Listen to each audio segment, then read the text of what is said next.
Welcome yourselves back to Pommy and Oz. Hope we're all doing well.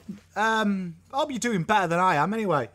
It's Saturday, it's 3:40. I've watched the game back. I enjoyed it about as much as I would do having a prostate exam from Edward Scissorhands.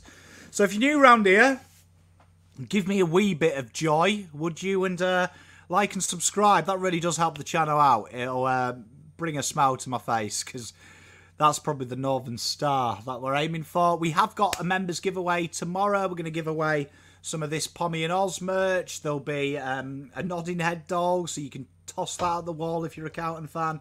If you're not a Carlton fan and you are a member, we'll work out some mutual exclusive nodding head doll as well, and we'll give that one away to a Carlton member if you want to win it. So link is in the description to that. It costs a cup of coffee, so it really does help the channel out with all the things we do. We do try and give back on this channel, and I suppose this is what you're here for, innit? The Carlton review, 26 pointeroos to Brisbane, and I don't think you should look at the 26 point, because genuinely when I'm looking at a 26 pointer to a top four side, they happen, but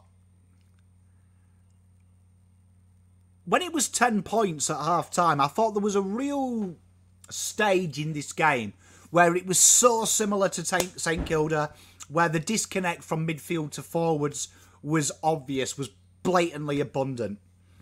And they really let themselves down. They let themselves down in that game, and you could see psychologically how it affected the team against St Kilda. That they'd worked so hard to get themselves into that position, probably arguably were the best side for stages of that game against St Kilda.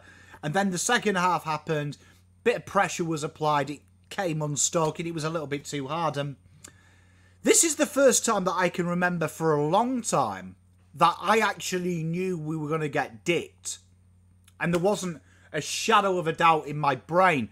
And that was third quarter, first bounce, tap down, Cripps breaks through, he gets held, he doesn't get the handball away, he gets caught holding the ball. And if you watch that play back, 5 midfielders are remonstrating with the umpire and not actively getting into position. They take the free kick. 3 kicks later, they've got a goal.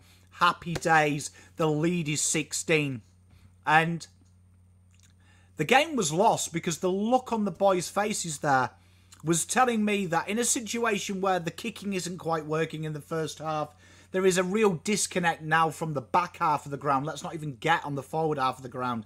The turnovers, 80-odd in a game, 80-odd points in a game, 13 goals from turnover. When you're only letting the opposition score 15 goals organically, you're cooked. But you could see that was a big issue. And then when you saw the faces, they knew it was going to be tough. They had to lock in. It was a real character test for the boys in that second half, because within 10, you've only got to maybe go up 5% and suddenly you're okay. And that game was lost. And I can't remember a time that I've seen so many players give up chases. Nick Newman giving up chases. Wheatering giving up chases. Walsh even did it in the fourth. That's a real concern to me. And our inability to defend in the forward 50. 47 points scored from the ball being in Carlton's front half of the ground on turnover is banter numbers. And the lack of pressure to put it on. And when you lack genuine leg speed, you've got to make that up with pace on the ball. And that is through hard work and work rate, overlapping runs, getting the handball. You can see that when there's a lack of scoreboard pressure, the lack of run is apparent because players are taking the easy option. There's a lack of accountability as well. People are willing to handball. It's a bit like the club. Instead of coming out and saying we got dicked, they'll look for little nondescript reasons to cling and have some hope. The players don't want the responsibility when the game's tough. They're over handballing, they're over kicking, they're taking off the most intricate kicks. And, you know, the biggest thing for me is you guys and girls talk about 95, and some of you have seen like 8 flags, man. It seems like a fucking fairy tale. You know when your pop used to sit you down and you used to complain about getting the bus to school? And he'd be like, oh, mate, you don't know you've got it on. I used to take $6 just to get another bus. That was 600 miles away. We actually travelled 599 miles And then we had to fight dinosaurs. You don't know you're born. Feels like you're telling me that story because there is no aura or gentry about this football club. We're going to have a coronation this weekend. And the pomp and circumstance comes out. And some people don't like it. Some people do. I'm few and far between. I kind of like the stateliness of it. There's kind of a heritage behind it. So you can kind of... I embrace things with history. What do we stand for? Because we don't have an aura, do we? Like, there is really no mystique about Carlton. It's kind of disconnected. Like, the fans are mental. And I love it. I love to play for this football club. I find it one of the most honourable things that I've ever been bestowed on being a content creator for this great club. Because of you guys and girls. Fuck, man, you get behind me. I can't imagine what it's like to play for this club. It must be grouse. Like, 90,000 people deluded in hope, backing you in there. And field kicking, poor.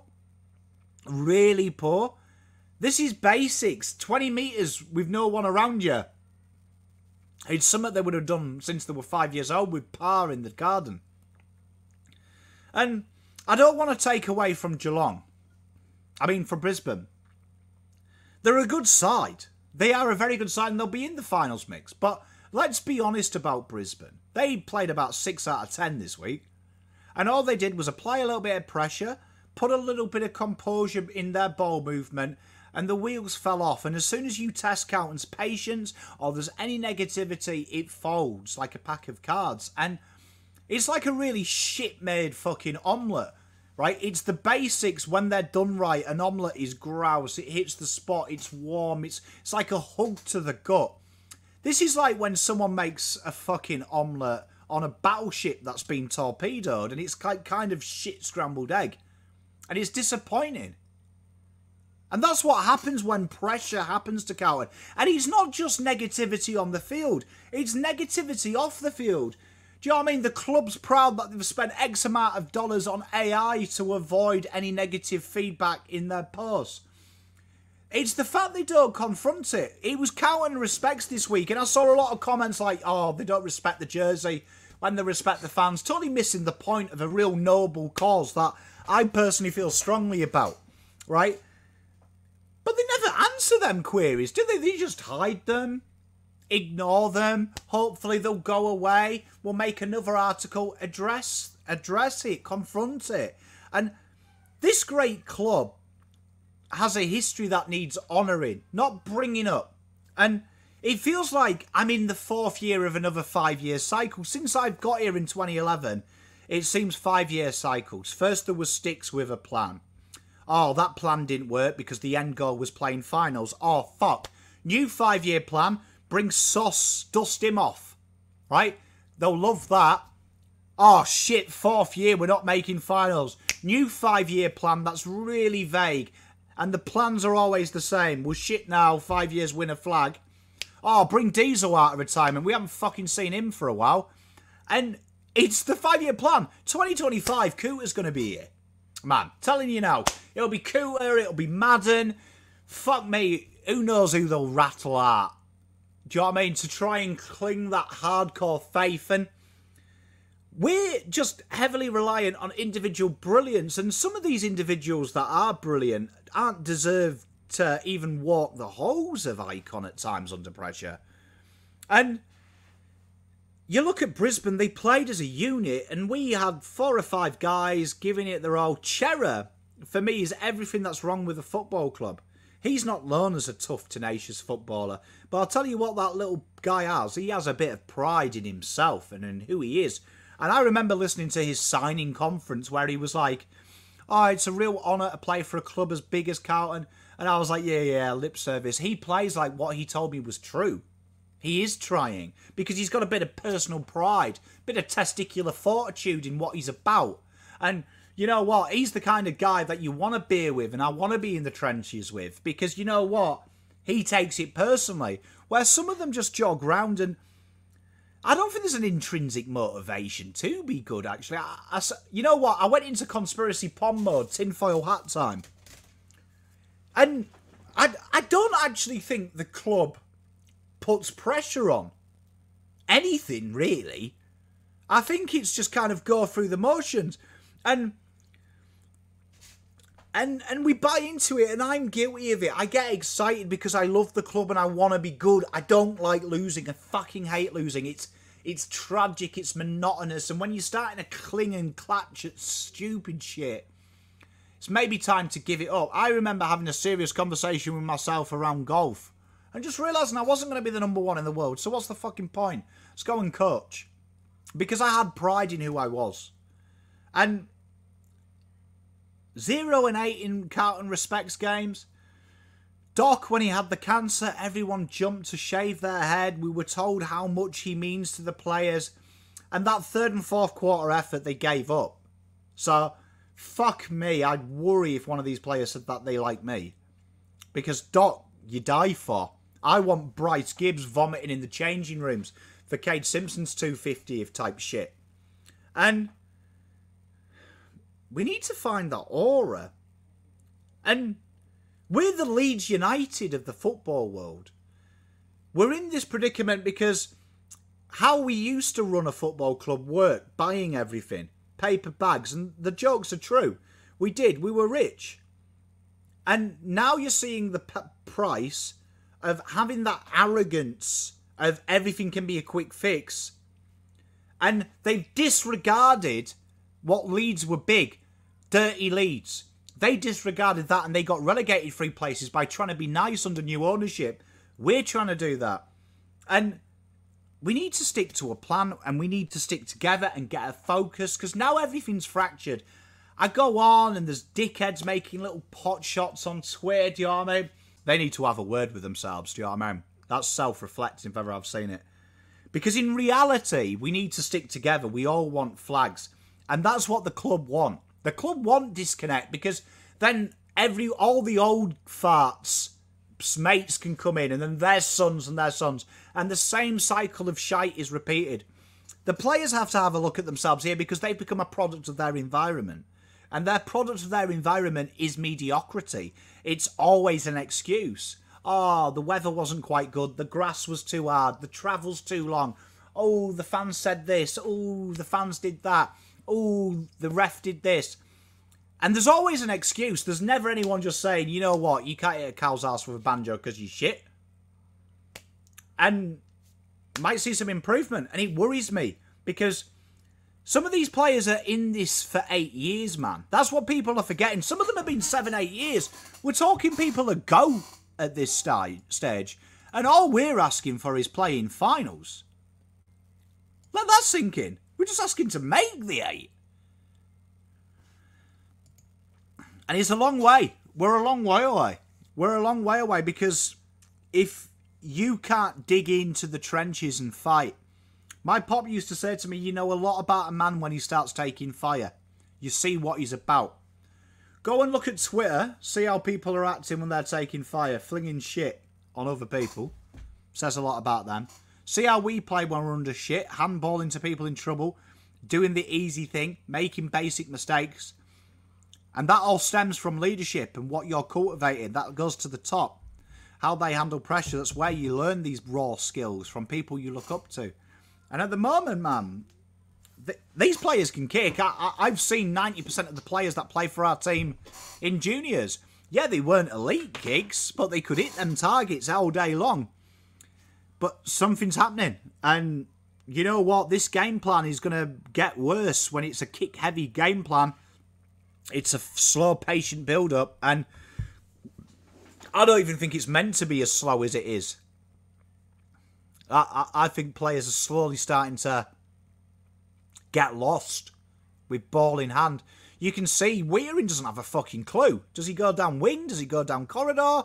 You look up when the backline had the ball in that first half. Go back and watch it. People just give up fucking running. They're all stood there. And then when one person does run, they're not even looking for that run. It's when the basics start to leave your game, that's when you need to start asking big questions about the big picture. Is the big picture too complicated? Because now people can't even fucking hold the ball right.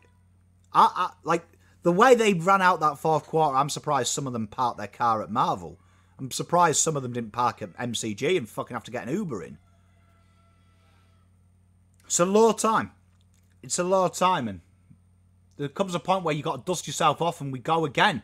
But how many we goes again until you get on the boat and you fuck off back to old Blighty? Do you know what I mean? Back with a wife and kids and go, it's all right, it's a bit too hard. Got to stand up and deliver, and to hear Voss and Cook do two of the biggest backtracks I've heard them say. Cookie was all about finals last year. Now it's not a disaster. Voss was all about improvement and fucking ironing out the flaws, and now it's okay that we try. Just worry of where this is coming from. Because there's an aura about this football club. There's something that makes me incredibly proud when I look at the history, and I try and honour it in everything that I do in content. And that might sound trivial, but I do. I'm very proud of our history, and I try and hopefully lead the charge, or be one of the guys who leads the charge for our next dynasty. And you know what? At the moment, it looks like I'm leading the charge for more mediocrity, and that breaks me.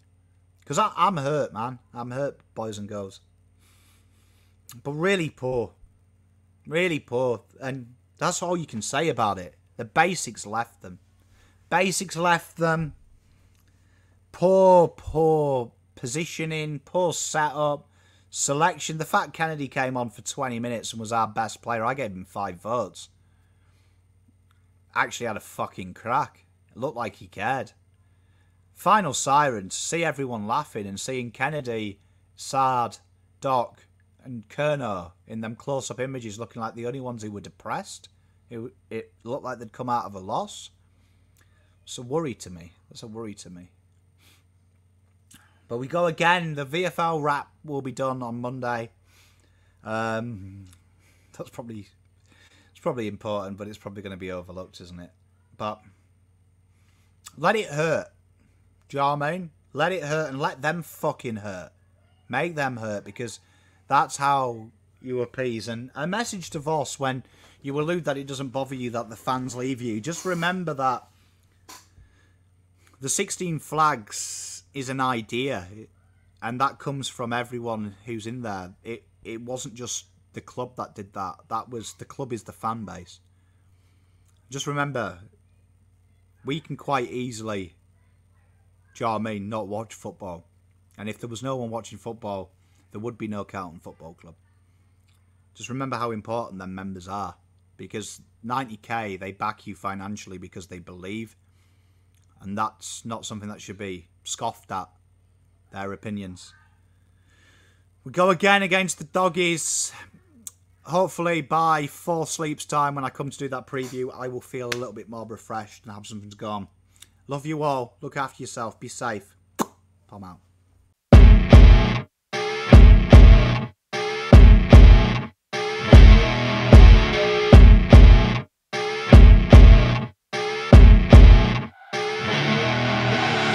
I see her rolling up, Uber black Cadillac, high heel boots and a sexy body full of tats. Baby's bad, oh